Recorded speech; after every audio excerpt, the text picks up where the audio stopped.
Hi. Market efficiency. It's a loaded concept. In fact, all you have to do to set some money managers going is use those words, because the notion of market efficiency cuts at the heart of what most money managers do for a living. So what I'd like to do in this session is talk a little bit about what we mean when we call a market efficient, why market inefficiency is tied to investing, how our views of market efficiency drive the way we invest, and what are some of the reasons efficiency can vary widely across markets and across time. So let's get the ball rolling. Market efficiency matters for a very simple reason. If markets are in fact efficient, then there is no point to trying to go out and pick stocks and make your living investing. In fact, the easiest way to invest then is to put your money in a market index or index funds or ETFs or something where you don't pick individual stocks and hope that they do better. If markets are not efficient, then we're in the game, right? We then can think of ways to make money. And in fact, if you believe that markets are inefficient, then you can use those inefficiencies as the basis for whatever investment strategy you have. So when you think about investment philosophies, one of the key aspects or key components of an investment philosophy is you need to tell me why you think markets are inefficient, what those pockets of inefficiency are that you're trying to exploit with your particular strategy/scheme. Because without that basis, you're going to find yourself at a dead end. So before we get started, though, let me kind of nail down a concept that's a pretty difficult one. What is an efficient market? An efficient market is one where the market price is an unbiased estimate of the value of an investment. The key word is estimate. The market price is not the true value, but it's an unbiased estimate, which means if you read more into this definition, two things follow. One is that the market price doesn't have to be equal to the value at every point in time. In fact, the market price can be very different from the value for every stock in a market, in an efficient market. The only categorization, though, is that mistake will be a random mistake. In other words, on any given stock, here's all you can tell me. The stock is mispriced, but what you cannot tell me is whether it's underpriced or overpriced. The mistakes tend to be random. So randomness and efficiency are kind of locked at the hip. So in an efficient market, prices can be wrong, but they're wrong in random ways. So if you think about definitions of market efficiency, when you tell me that a market is efficient or inefficient, you got to be specific. So when you talk about market efficiency, it has to be about markets being efficient at what aspect of the market and to whom. In other words, markets can be efficient for most investors, but inefficient for some investors, or it can be efficient in most parts of the market and inefficient in some pockets.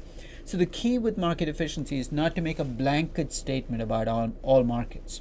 In fact, even the firmest believer in market efficiency will not tell you that all markets are efficient. He'll say that most markets are efficient to most people. So when we talk about market efficiency and inefficiency, we have to be specific about what we're talking about. So here's one version of market efficiency, or definitions of market efficiency that's worth thinking about.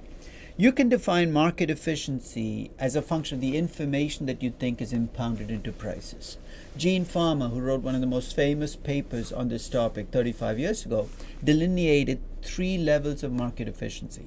In the first, what he called weak form efficiency. He said market prices will at least reflect all the information in past prices. What he was effectively saying is charts won't work in this market because what's in the market, what you see as a market price today already has that information. It's called weak form efficiency, where all that's impounded in the prices is past market prices. In semi-strong form efficiency, you argue that market prices today reflect not just what's in past prices, but also whatever's in the public domain as information. All financial statements, 10Ks, annual reports, that's all impounded in semi-form efficient stock prices. In strong form efficiency, the market price not only reflects whatever's in prices and what's in public information, but it also reflects private information, inside information. Now you might wonder, how does that happen?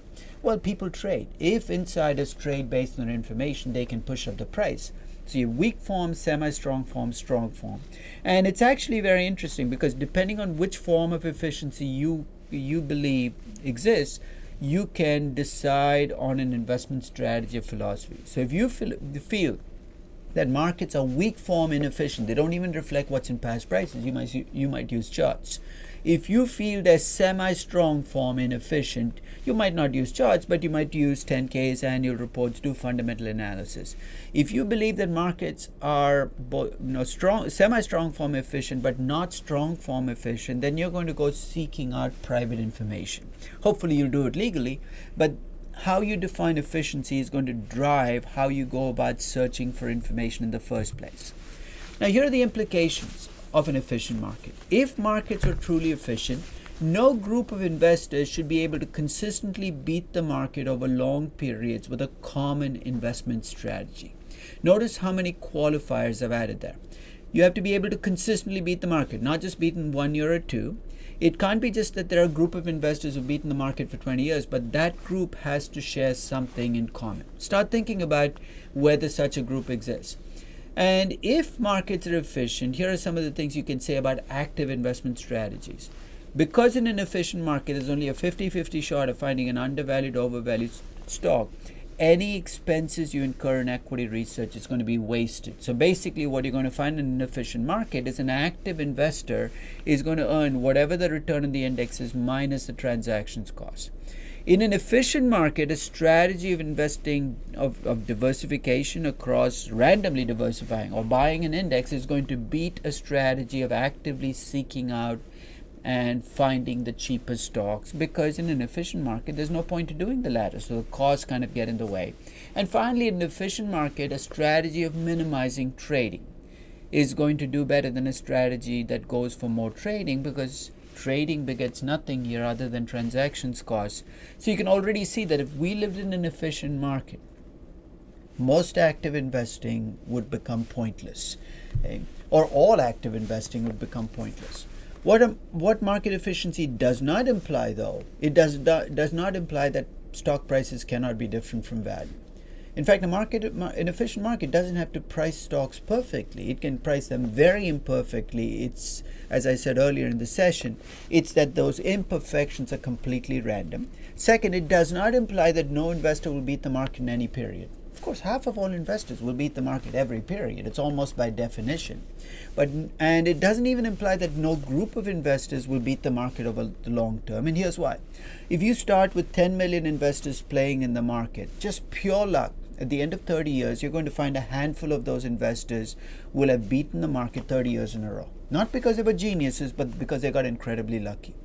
That's why I said you need to find something more than just a group of investors. You need to see them sharing something in common. And of course, for those of you who are value investors, you know the old story of the class that Ben Graham put together at Columbia, and the people who came out of that class, the 7 or 8 people who took that class, and how they all, 5 of them or 6 of them became great investors. Warren Buffett is obviously the most famous one. But when you see that happening, clearly that's a violation of an efficient market. You've got to ask yourself, what market inefficiency did those people find that allowed them to be successful over such long periods? And if you are in an efficient market, the expected return on investment will be a function of the risk of that investment. So if you want to make higher returns in an efficient market, there's only one way to do it. Go out and take more risk. If you come back to me and say, look, I'm not comfortable taking more risk, I'm going to tell you, then settle for a lower expected return. So here are the necessary conditions for markets to become efficient. They don't become efficient automatically. There's no godlike power that makes markets efficient. It's investors who make markets efficient. How do they do so? By being greedy and going after opportunities to make money.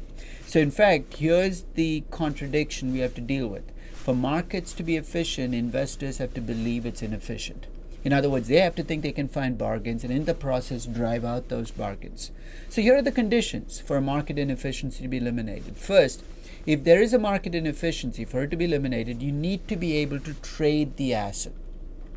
So if you tell me Picassos are being underpriced, and if I cannot buy or sell a Picasso, Picassos can stay underpriced for essentially for as long as they're around.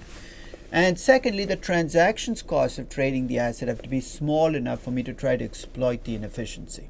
Second, for markets to become efficient, as I pointed out, you need investors who are greedy, who recognize that there is a possibility of making additional returns can go out and find a way to replicate that market beating scheme that you need. So essentially, they all need to be able to do it and have the resources to bring to the game. So if you follow up on this, here are 3 general propositions about market efficiency. The higher the trading costs and the more difficult it is to trade in a market, the greater the likelihood that you will find inefficiencies in a market. That's why you're more likely to find inefficiencies in a small, illiquid, emerging market than in a developed market. Doesn't mean you can make money in that market because your transactions costs are higher, but you're more likely to find things being mispriced in markets where there's less trading or the transactions costs are higher. Second, the probability of finding an inefficiency increases as the cost of getting information and transactions costs increase in that market. Again, very, very closely related to liquidity, but also related to how do you get information that something is being mispriced. So in markets where you have opacity, companies don't reveal much information about themselves or hold back, you're much more likely to find inefficiencies. And third, the speed with which an inefficiency will disappear will depend on how quickly you can replicate a scheme. So if you told me that you can make money by buying stocks right after stock splits, and you show me evidence that you have, I'm going to put a stop clock and say that's going to disappear fairly soon, because that's too easy a way to make money. And if people realize that's how you're making money, they can imitate you too easily. So the easier it is for somebody to imitate you when you go out and make money, the less likely it is that you can keep making money doing that over time. So there's got to be some barrier to entry that prevents people from coming in and imitating you if you want to exploit an inefficiency over time. So if you are thinking about the basic contradiction, and this is the contradiction I talked about, for markets to be efficient, you need investors to believe that they're inefficient. If we all woke up tomorrow and we all decided that markets are efficient, then markets would become incredibly inefficient because nobody would be trying to collect information. Nobody would be looking for mispriced assets, and if nobody's looking, then you're going to see a lot of mispriced assets. The way I see it, markets go through cycles of efficiency and inefficiency. They're relatively efficient. People get, at some point in time, decide there's no point to going out and collecting information and doing fundamental research. They give up, and then markets become inefficient, and those investors come back into the market and they become efficient again. So you go through cycles. This isn't a one-way game where markets become efficient over time and then investors all go into index funds or ETFs, because that's not the way markets work. Markets are composed of human beings, and those human beings have to believe that they can beat the market for markets to become efficient.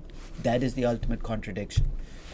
Now, in the last 25 years, behavioral finance has mounted a challenge to those people who believe in efficient markets. For about the first 25 years of finance as a theory or as a discipline, efficient markets ruled the roost. There was nothing on the other side pushing against efficient markets. So we assumed that investors were rational, and over time markets would become efficient. What's happened in the last 25 years is we've uncovered a lot of stuff that leads us to believe that you will find inefficiencies in markets, not so much because people can't find them, but because people psychologically are incapable of taking advantage of these inefficiencies, or psychologically actually make these inefficiencies work. So that's what behavioral economics and finance has supplied to the discussion, is a bringing in from psychology of the findings that have been made about human behavior into how markets work.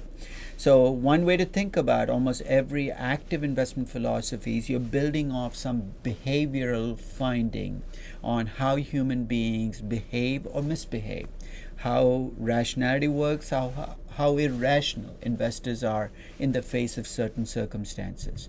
In particular, here are 5 things that have come out of the psychological studies in behavioral finance.